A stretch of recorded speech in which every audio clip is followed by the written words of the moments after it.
వర్ధిల్లు వెయ్యేళ్ళు జీవించు నూరేళ్ళు తరించి నీ వాళ్ళు స్మరిస్తూ అయినోళ్ళు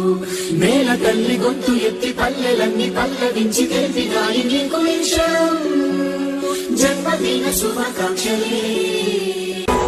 మేము కలవగా తెగ కలవరం అసలిది కదా ఒక సంబరం ఒక వరసలా కదిలిన క్షణం ఇక తెలియదే ఒంటరితనం